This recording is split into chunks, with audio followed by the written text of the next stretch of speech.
बिस्मिल्लाहिर्रहमानिर्रहीम। अस्सलाम वालेकुम जी बच्चों, क्या हाल चाल है जी।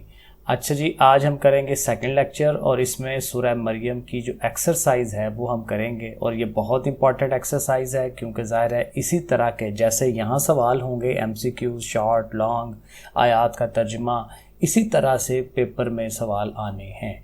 तो ये बहुत इंपॉर्टेंट चीज़ें हैं, इनको समझ लें, पढ़ लें, देख लें। ये देखने समझने से ही हो जाएगा और बाद में आप थोड़ा सा टाइम दीजिएगा, तैयार हो जाएगा। चाहे आपको बुक मिलती है नहीं मिलती, ऐसी तैयारी करते जाएं। चलें फिर शुरू करते हैं। तो पहला जो सवाल है हमारा वो है जी दुरुस्त जवाब की निशानदही। वही एमसीक्यूज़ जो होते हैं, रीडिंग मैंने पिछली जो वीडियो है उसमें मैंने करवाई है। तो अगर आपने रीडिंग करनी है, वह करनी चाहिए वैसे, तो वो ज़रूर वीडियो देखें ताकि आपको ओवरऑल चीज़ों की समझ आ जाएगी। तो पहला एमसीक्यू ये है, हबशा के बादशाह को कहा जाता था, क्या कहा जाता था? नजाशी। ये बड़ा मशहूर है, बड़ा पुराना हम पढ़ते आ रहे हैं। शाह हबशा के दरबार में तलावत की गई। किस चीज़ की तलावत की गई? ज़ाहिर है सूरह मरियम की। नजाशी के दरबार में सूरह मरियम की तलावत की। अब किसने की? हज़रत जाफ़र तैयार, हज़रत अली के भाई थे हज़रत जाफ़र तैयार रज़ी अल्लाह तआला अन्हु ने। ठीक हो गया जी। सूरह मरियम में अंबियाए किराम अलैहिस्सलाम का जिक्र है। कितने नबियों का जिक्र आ रहा है ये हमें याद रखना है। 7 नबियों का जिक्र आया है। मौजज़ाना तरीके से तहलीक हुई। किसकी? ज़ाहिर है कि हज़रत ईसा अलैहिस्सलाम की। ओके, तो ये 5 एमसीक्यूज़ हैं। ज़ाहिर है इसमें से और भी बन सकते हैं, लेकिन एमसीक्यूज़ ज़ाहिर है तभी तैयार होते हैं जब आप डिटेल से चीज़ें पढ़ेंगे। पिछली वीडियो देखिएगा। मुख्तसर सवालों के जवाब। तो मुख्तसर सवाल जो हैं उनमें पहला क्वेश्चन ये है, सूरह मरियम को ये नाम क्यों दिया गया? तो इसका आंसर देखते हैं। तो ये देखें, शुरू में ही तारुफ के अंदर ही ये आंसर लिखा हुआ है क्वेश्चन नंबर 1 का। सूरह मरियम में हज़रत मरियम अलैहिस्सलाम का तफसीलन जिक्र है, इसलिए उसका नाम सूरह मरियम रखा गया है। ये 2 लाइनें जस्ट याद कर लेनी है। बच्चों वाला सवाल है कि जी सूरह मरियम में हज़रत मरियम अलैहिस्सलाम का जिक्र किया गया है, इसलिए इसका नाम सूरह मरियम रखा गया है। दूसरा क्वेश्चन देखें क्या है जी, सूरह मरियम का खुलासा लिखें। तो खुलासा देखते हैं क्या है। ये भी 1 लाइन का आंसर है। ये है जी इसका आंसर, खुद ही उन्होंने लिखा हुआ है। सूरह मरियम का खुलासा क्या है जी? इसमें तौहीद के मुतल्लिक बात हुई है, रसालत नबियों के मुतल्लिक बात हुई है और आखिरत का बयान हुआ है। तो ये जैसे मैं तफसील कर रहा हूँ, थोड़ा सा आप इसको लेंथी कर सकते हैं, वरना 1 लाइन यही काफ़ी है। ठीक है ना। आप ये कह सकते हैं अगर थोड़ा सा इसको 2 लाइनें बनानी है तो आप लिखें जी सूरह मरियम का जो खुलासा है उसमें तौहीद के मुतल्लिक बात हुई है, फिर नंबर 2 में रसालत रसूलों के मुतल्लिक बात हुई है, और फिर नंबर 3 में आखिरत का बयान किया गया है, जन्नत दोज़ख का जिक्र किया गया है। ऐसे करके थोड़ा सा लेंथी करना है तो कर लें, वरना यहाँ तक ही ठीक है। फिर तीसरा क्वेश्चन है, सूरह मरियम के अहम इल्मी और अमली नुकात में से 2 तहरीर करें। तो वो देखते हैं जी क्या चीज़ें हैं। तो ये देखें यहाँ पे शुरू में ही ये जो ऊपर टाइटल है ना, इल्मी और अमली नुकात, तो इसमें पहले 2 ही बहुत अच्छे लिखे हुए हैं कि अल्लाह ताला की रहमत और कुदरत से कभी मायूस नहीं होना चाहिए, हर हाल में उसी से दुआ मांगनी चाहिए। ये पहला पॉइंट। और दूसरा पॉइंट ये है कि तमाम जितने भी नबी आए थे उन्होंने अपनी अपनी कौम को एक अल्लाह की इबादत करने की दावत दी थी। तो ये 2 पॉइंट इनफ हैं, ओके हैं। फिर चौथा सवाल है, हिजरत हबशा का सबब क्या था? क्यों हबशा की तरफ हिजरत करने के लिए कहा गया? तो वो देखते हैं इसका आंसर।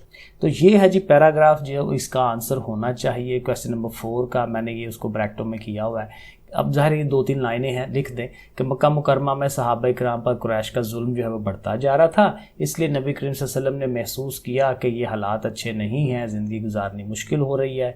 तो इसलिए जो सहाबा किराम हैं उनको हुक्म दे दिया कि आप लोग हबशा की तरफ हिजरत कर जाएं। तो हिजरत का रीज़न ये है कि हालात मुश्किल हो रहे थे, मुसलमानों की ज़िंदगी जो है वो तंग हो रही थी। और लास्ट वाला जो क्वेश्चन है, सूरह मरियम की तलावत सुनकर नजाशी ने क्या कहा? तो ये देखते हैं। अब वो ये है, देखें ये उन्होंने कहा था कि ये कलाम और इंजील एक ही चिराग की रोशनियां हैं। यहाँ तक है। अगर आप यहाँ से शुरू कर लें कि जी जब वो सूरह मरियम की तलावत नजाशी ने सुनी तो वो रोने लग पड़ा और उसने फिर ये कहा कि ये कलाम और इंजील एक ही चिराग की रोशनियां हैं। तो ऐसे करके 1 लाइन बना लें इसकी। ठीक है ना। तो ये सारे शार्ट सवाल बन जाते हैं। फिर ये कुछ ना मुश्किल अल्फाज के मानी उन्होंने कहे हुए हैं। ठीक है, ये मादुम तू मुबारकन यम तारून, ये इनके मीनिंग्स जो हैं हमें याद होने चाहिए। तो ये मैंने निशान लगाए हैं, यहाँ से आपने मीनिंग याद करने हैं। मुबारकन बबरकत वाला, मादुम तू जब तक मैं रहूँ, यम तारून वो लोग शक करते हैं, यमतारून वो लोग शक करते हैं, फ़यकूनु तो वो हो जाता है, ठीक है ना, वो अल्लाह ताला का ये है। फिर ये है अज़्ज़कातु ज़कात ज़ाहिर है, शकीयुन बदबख्त, ऐ यत्तहिज़ा कि वो बनाए। तो ये मुश्किल अल्फाज, ये 4 और ये 3 7, तो ये 7 अल्फाज के मीनिंग्स जो हैं ये हमें याद होने चाहिए। अच्छा, फिर ये ना 4 उन्होंने आयात दी हुई हैं कि इन चारों आयात का जो तर्जमा है ना बा मुहावरा, यानी कि बिल्कुल एक सीधा जैसे उर्दू होती है उस तरह से इनका सीधा सीधा तर्जमा जो है ये आप लिखें, याद करें। तो ये पहली आयत जो है वबर्रन बिल वालिदाती वलम यजअलनी जब्बारन शकीयन, तो ये अब ज़ाहिर है मैं आपको ये सारी असल में इकट्ठी हैं उसके अंदर, तो ये चारों की चारों मैं आपको इनके मीनिंग्स जो है ये बताता हूँ। तो ये देखें, ये जो आयत नंबर 31 से है ना वो यहाँ से है वबर्रन बिल वालिदैनी, तो मीनिंग क्या है, और अपनी वालदा के साथ अच्छा सलूक करने वाला बनाया है, यानी ये हज़रत ईसा अलैहिस्सलाम कह रहे हैं कि मैं अपनी वालदा से अच्छा सलूक करूँगा, और उसने मुझे सरकश और नाफरमान नहीं बनाया। ज़ाहिर है कि एक फर्माबरदार बेटा जो है वो मुझे बनाया। दूसरी जो आयत है वस्सलामु अलैया यौमा वलिदतु व यौमा आमूतु व यौमा उबअसु हय्या, ठीक है। तो ये क्या है जी, और सलामती है मुझ पर, यानी कि मेरे पर सलामती हो जिस दिन मैं पैदा हुआ, यानी अगेन हज़रत ईसा अलैहिस्सलाम कह रहे हैं, क्योंकि उन्होंने कहा था ना कि ये बच्चा कहाँ से आ गया, तो वो अपना एक बता रहे हैं कि अपने मुतल्लिक, ठीक है, कि सलामती है मुझ पर जिस दिन मैं पैदा हुआ और जिस दिन मैं वफ़ात पा जाऊँगा और जिस दिन ज़िंदा करके उठाया जाऊँगा, ठीक ना। अब उब आसा हय्या, हय्या उधर हयात देनी, दोबारा ज़िंदा करना, तो ये इसका मीनिंग है।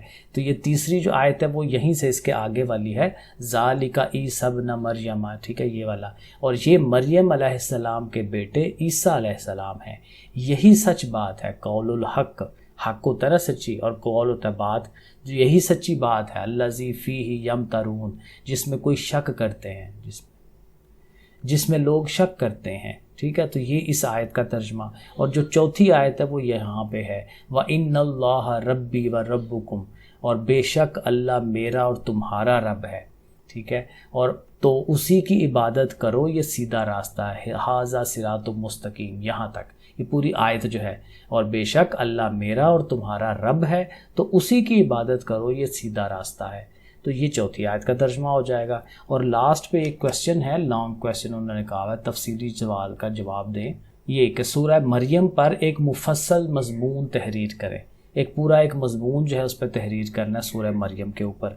तो इसका आंसर देखते हैं क्या हो सकता है। इसके लिए ना आपको यहाँ से करना चाहिए, इधर से आप स्टार्ट करें, क्योंकि ज़रा एक तफसीलन बताना है कि इसमें क्या चीज़ें हैं। तो ये सूरह मरियम मक्की सूरत है, इसमें 98 आयात हैं, ये करें। फिर ये जो तारुफ है, ये जो 3 लाइनों का तारुफ, इसको भी ज़रूर याद करें। पहले शुरू में ये लिखें, ये 4 लाइनें, ये ऊपर वाली लाइन और ये नीचे तारुफ वाली 3 लाइनें, ये लिखें। उसके बाद नीचे खुलासा लिखा हुआ है वो मैं आपको बताता हूँ, और ये है उसके बाद ये जो मज़ामीन लिखा हुआ है। तो इसमें देखें 1 2 3 और ये 4 5 ये जो जुमले हैं इनको आपने याद करके लिखना है। ये आपके सामने नज़र आ रहे हैं, वीडियो पास करें और इसको याद कर लें, लिख लें, जैसे भी है। तो ये सारी चीज़, तो ये लॉन्ग आपका हो जाएगा सवाल। तो जितने ये सवाल थे पहली एक्सरसाइज में वो मैंने आपको करा दिए, इनको याद करें, लिख के देखें, नोट्स बना लें अपने, फिर बार बार वीडियो नहीं देखनी पड़ेगी, ठीक है ना। ओके फिर बच्चों, अल्लाह हाफिज़।